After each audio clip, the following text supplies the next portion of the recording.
We lift our voice. We celebrate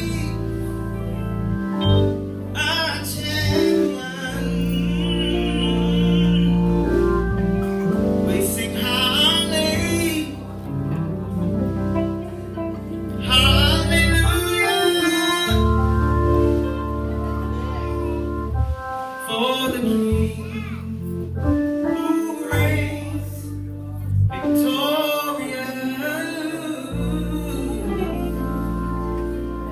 For the King who reigns victorious.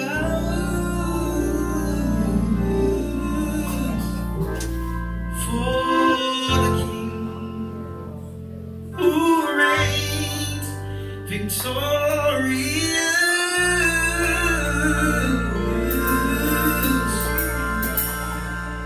For the King who reigns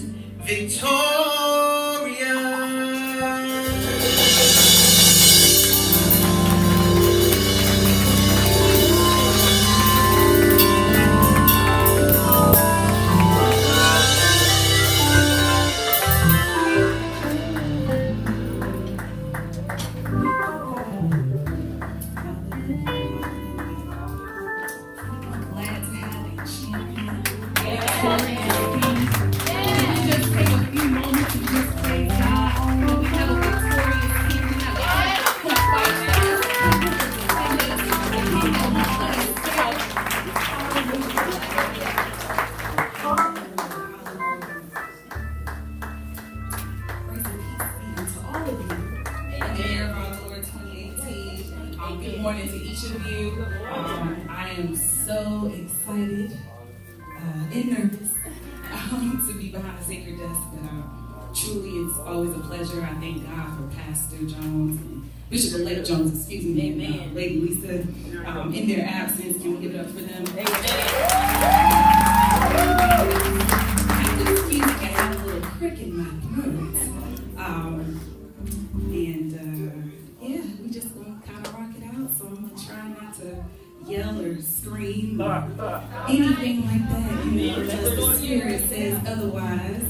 My wonderful husband has been trying to take care of me and give me the tea because it is his fault that I have this freaking throat. Praise be to God. But like he said Tuesday night, there's an assignment that must take place. Amen. Thank God. If you would all stand, please. I just want to thank God for my family who's here, who's already not a part of the church. My wonderful mother-in-law is here, Reverend Barbara Willie. My sister, Nicole Harris Esquire, is here. We bless God for her. My cousin, Lady Marcy McLeod, is in the back. Her and her husband, they pastor, so anytime she's able to steal away from the demands of ministry, it's always a great honor. Amen. Let us bow for a word of prayer, please. Thank you, God. Father God, we come to you, oh God, just saying thank you, oh God. God, you woke us up this morning, God, and you didn't have to do it, oh God. So before we come to you with any cares or any concerns, oh God, God, we just want to say thank you, oh God. Thank you for touching us with your finger of love, oh God. God, thank you for not giving up on us, God, but thank you for giving us another opportunity to get this thing called life right, oh God. God, we honor you, God. We bless you, God. We praise you, oh God. We declare that there's none like you, oh God. God, we are just so thankful to be here, oh God. God, we ask that you would just forgive us, oh God, for anything we've said, anything we've done, anything we thought, anything we felt, oh God, that is not of you, oh God. God, and we just ask right now, oh God, that your Shekinah glory would reign in this place, oh God. God, that you would have your way, oh God, like only that you can, oh God. God, that you would begin to break strongholds, oh God, right now in the name of Jesus, oh God. God, that you would just bind up yokes of bondage, oh God, in the name of Jesus, oh God. God, that you would have your way in this place, oh God. God, I humbly submit myself to you, oh God. God, you know everything that I am. You know everything that I'm not, oh God. Take what little I do have, God, and use it for your glory, oh God. Decrease all of me, God, so that the people hear nothing but you, oh God. God, have your way in this place, oh God, and we continue to give your name all the praise, all the honor, and all the glory. It is in Jesus' name that we pray. Amen. Amen. All righty. Well, as always, I Spirit says. Otherwise, we would definitely be out by noon, praise the Lord. If you would just turn with me in your Bibles to John chapter 6, please. Yeah. And let's see. We are going to start at the 12th verse. And I am going to be reading from the New Living Translation, so the wording may be slightly different.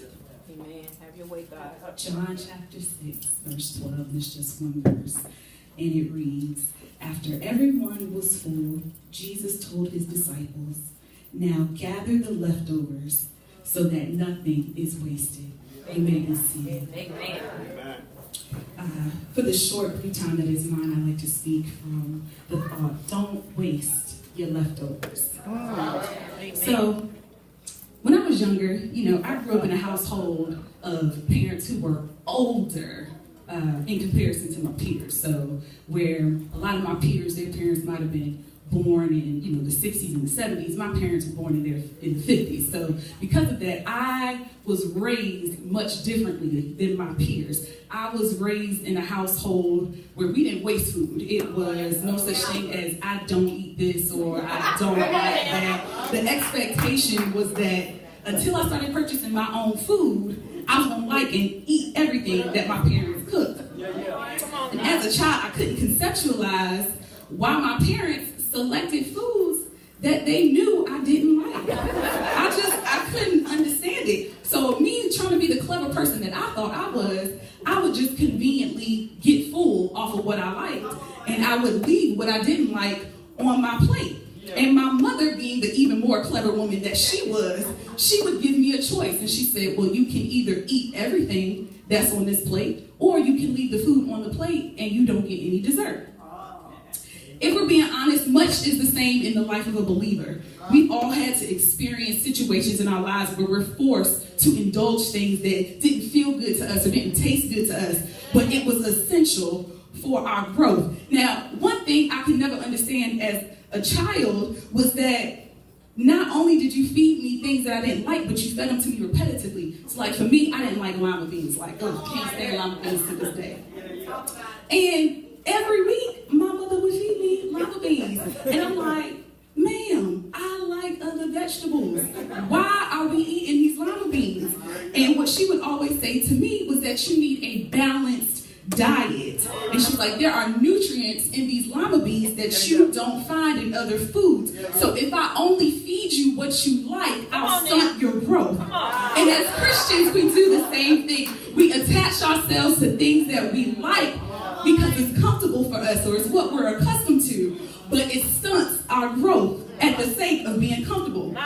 So here in the story, we find that Jesus is feeding the multitude, and the text states that after everyone was full, Jesus told the disciples to gather the leftovers. Now, just try to conceptualize in your mind, like, this is not modern times, so there's no refrigerators.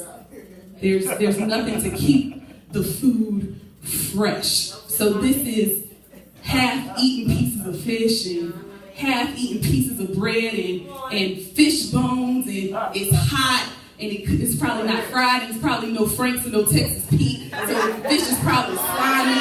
Like, what is the point of gathering these leftovers? I just don't understand. It was just nothing to be desired. So when I started thinking about real life, I started thinking about, well, Shane, what are the leftovers in your life?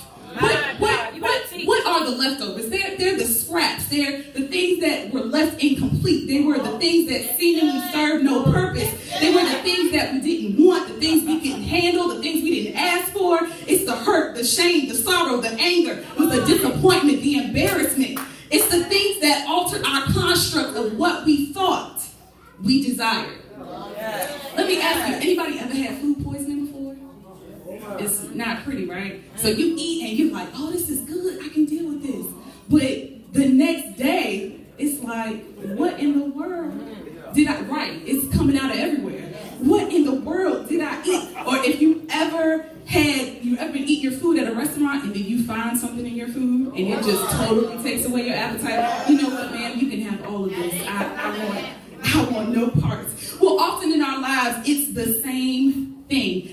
ever been in a failed relationship before? Anybody? Anybody ever been the initiator of the failed relationship? Like, listen, you can have all this. I don't want the cards. Thank you for your time and your services. However, you can be dismissed. Why did the relationship break up? Why did you choose to walk away from the relationship? Oftentimes, it's because we've had our fill. We took this and we ate this and we digested this and we thought it was good. But at some point in time, you said, you know what? This is too much for me. And if I continue to ingest what is being given to me, I'm going to get sick. So what happens is we walk away from this relationship, or we walk away from this job, or we walk away from this situation. But what we do is we mishandle our leftovers. Wow. So what happens is we either suppress what was left, so we never fully deal with the leftover, or the leftover spoils. So you end up being resentful, and you end up being bitter, and you end up being deceptive, and you end up being conniving, you end up being paranoid. So when I started doing research on leftovers, I came across an article by the Huffington Post, and it talked about food consumption in the U.S. And it stated that on average, a family of 4 wastes about 36 pounds of food per week. Wow. And one of the remedies that the author suggested was that you need to repurpose your leftovers to be something more desirable. And I said, oh God, that is good. Because when you think about life, what if everything that was left over in your life was repurposed for something that was more desirable? What if I told you there was nothing in your life that was being wasted, but that every trial served a purpose? The thing that you attacked you was definitely an aid to you. The thing that you thought harmed you actually helped you. The thing that you thought was derailing you was actually deepening your knowledge of God in your life. The thing that was meant to deter you only determined you. The Bible says it like this: what the devil meant for evil, God meant it for good. So instead of us being upset about our leftovers or mad about the spoilage, the question really becomes, what's the purpose? What is the purpose of the leftovers? Teach. So, I only have 3 things and then I'm going home. So, the first thing is that your leftovers serves as a reminder of God's provision. Now, if you look at verse 5, it says, Jesus soon saw a huge crowd of people coming to him. Turning to Philip, he asked, where can we buy bread to feed all these people? He was testing Philip, for he already knew what he was going to do. What if I told you that everything that you were going through is only a test, because Jesus already had in mind what he's going to do? He's already formulated the plan. He's already developed the strategy. He's already worked it out. He's considered the cost. He's already created the blueprint. Will you trust me when you can't trace me? Will you take me at my word? Will you believe I have your best interest at heart? Do you believe that I won't fail you? Do you believe that I'll never see you lack? Do you believe I'm Jehovah Jireh? Do you believe I supply all your needs according to my riches and glory? Do you believe me? My God. It's God's provision. So when you look at your leftovers, I see God's provision. But not only do you see God's provision when you look at your leftovers, but you see God's power. Now look at verse 11. Now in verse 11, the text states, then Jesus took the loaves, gave thanks to God, and distributed them to the people. Afterwards, he did the same with the fish, and they all ate as much as they wanted. Now, this is so interesting to me because you took 2 fish, 5 loaves of bread, something that was seemingly wasn't enough. For it said, the text says that there were 5,000 men there. It didn't even talk about the women and children. So you took the bread, you committed it to God by blessing it, and then you broke it. Now this is interesting to me because how is something that is not enough as whole, when I break it up and I distribute it, it becomes more than enough? And God is saying a lot of times this is what we're guilty of. We look at what we have, we look at our deficiencies, we'll say, God, you can't use anything with this, so keep it to myself. But what if you just commit what you have to God? Yeah. God, I know I'm a mess. I know I'm hurt. I know I'm angry. I know I'm confused. But God, just take what little you do have. I bless it. I give it to you, God, and just use it for your glory. Break me as you see fit. Mold me as you see fit. Yes. Amen. That's good. The problem is too many of us respond like Philip, though. And when we don't see a viable option immediately, we just talk about what we don't have versus trying to pull together the resources that we do have. Yeah. Imagine where our church would be if we just use the resources we have. I don't think any of us have $200,000 for the down payment, but if we all just gave what we have, I got my $5, I got my $10, I got my $20, I got my $100. What if we just took what we have and say, God, use it for your glory? So all God is saying is that you have to be committed to me. You have to be committed to what I have. I can appreciate the areas in your life where you see like, yeah, I got to get this together. But what God is saying is while you're getting it together, commit to me what little you do have. Commit it to me and watch me work. Commit it to me and watch me perform. Yeah. Commit it to me and watch me execute. Commit it to me and watch me bring about a miracle. Yeah. Commit it to me and watch me accomplish what you can't do on your own. Commit it to me and watch me implement the plan. Commit it to me and watch my power go forward. Yeah. So not only do we see God's provision, not only do we see God's power, but your leftovers serve as a reminder of God's promise. Amen. Now, it's interesting because after the feeding of the 5,000, or the multitude rather, after the feeding, what happens is that the disciples go off on a boat while Jesus retreats. And the disciples go on the boat, and some wind comes, and it creates a storm on the water. Now, here's the thing. Jesus said, gather the leftovers, and there's no refrigeration. So where did the leftovers go? So the text doesn't tell us that the leftovers were left somewhere, and it would be contradictory to what Jesus said, because why would we gather the leftovers just to leave them?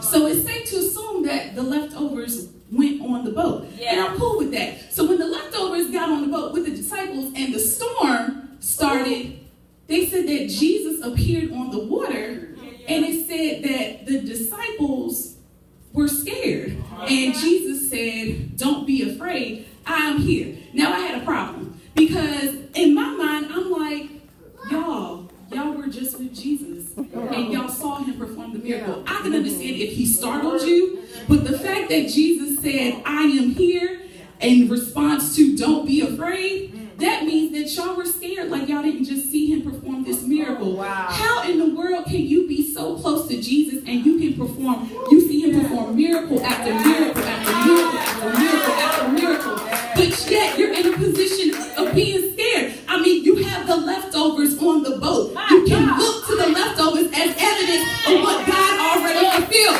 But yet you find yourself nervous and scared and frightened and doubting. It doesn't make sense to me. So how many times have we done that?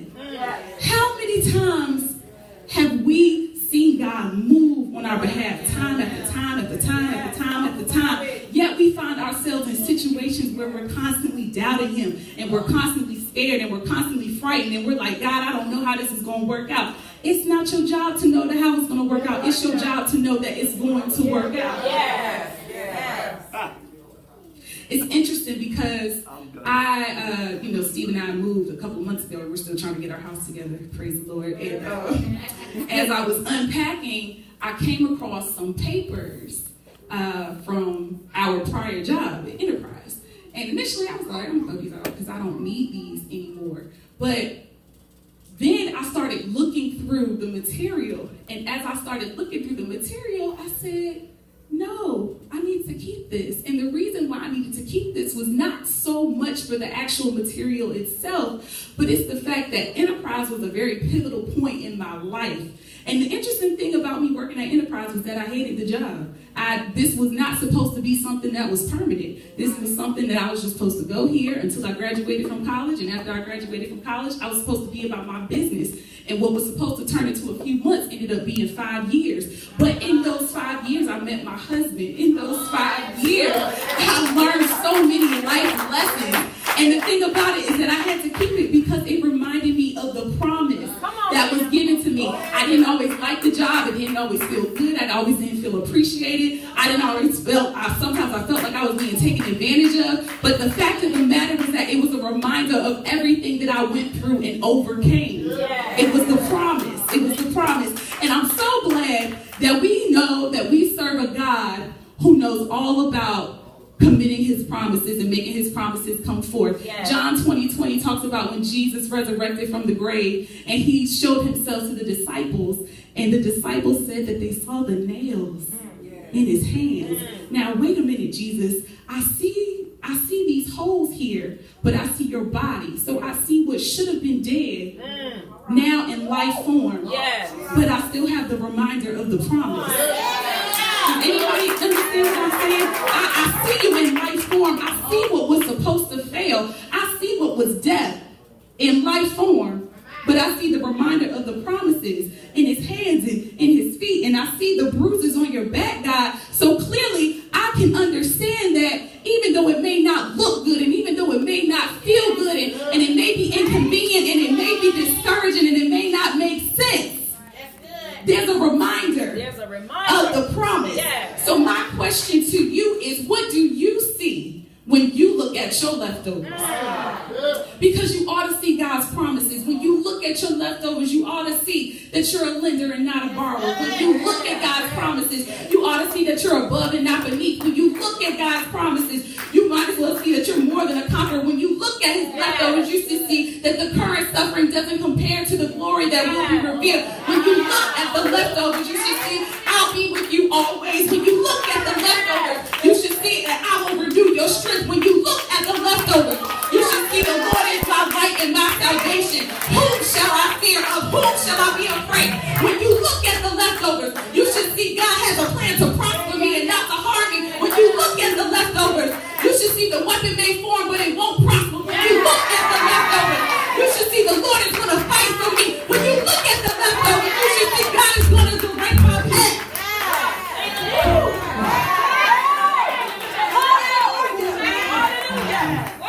Let me just tell you, and I'm closing.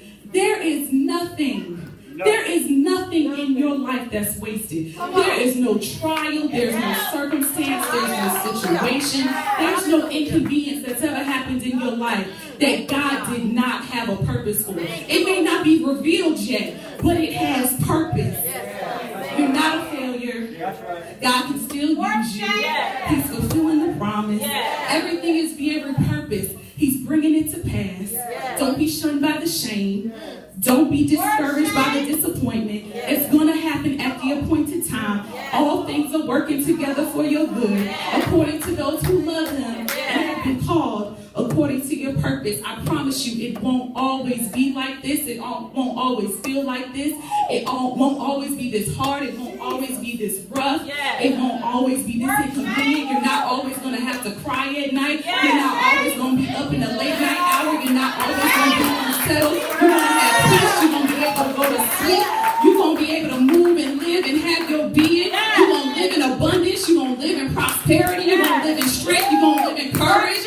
It's not coming. It's coming. It's coming. It's coming. It's coming. It's coming to pass. It's not being wasted. It's not being wasted. It's not going to spoil. It's coming to pass. It's coming to pass. God is moving that thing. He's directing that thing. It's a conspiracy. It's a fixed fight. You already have the victory. All you got to do is be willing to fight. You already have the victory. All you have to be willing to do is get on the battlefield. It's a fixed fight. It's a fixed fight. It's a fixed fight. It's a fixed fight. Nothing is wasted. Nothing is wasted. Nothing is wasted. You will be resourceful. Opportunities will flow. He will open up a window of heaven and pour you out a blessing. It's flowing. It's flowing. It's flowing. It's flowing. It's flowing. It's flowing. It's flowing. It's flowing. So at the end of the day, no matter what you're going through, no matter what you've been through, know that there is nothing in life that's being wasted. So don't you waste your leftovers. God bless you.